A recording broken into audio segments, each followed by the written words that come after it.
16 women have carried the title Princess of Wales.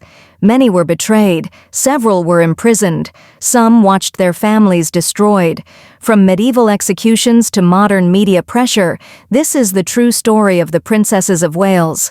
The title born in blood. In 1282, King Edward I of England crushed Welsh independence.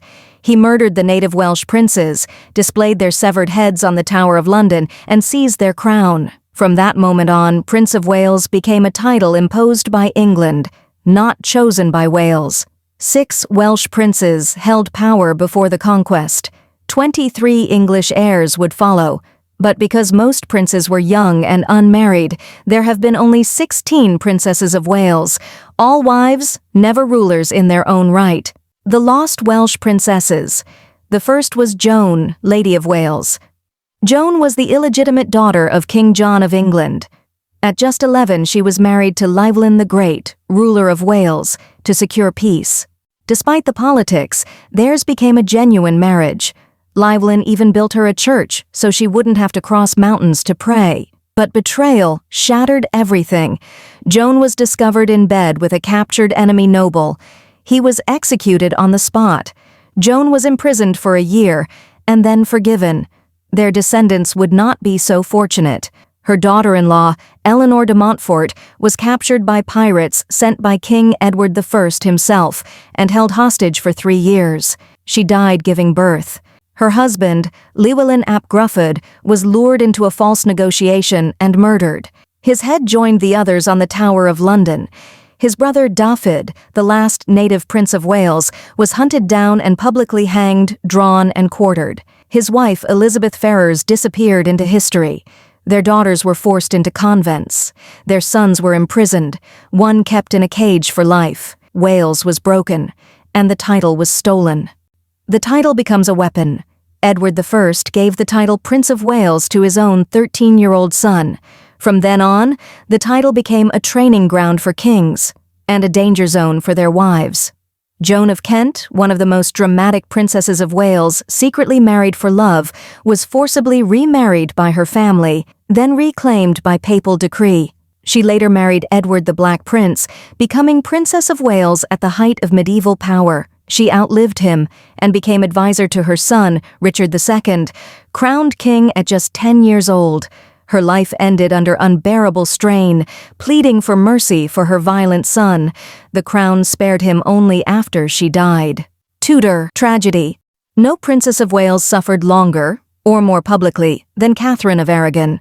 Married at 16 to Prince Arthur, left impoverished, she sold her jewels for food. 7 years later she married Henry VIII. As Princess of Wales turned queen, she ruled as regent, led troops against Scotland, and won a war while pregnant.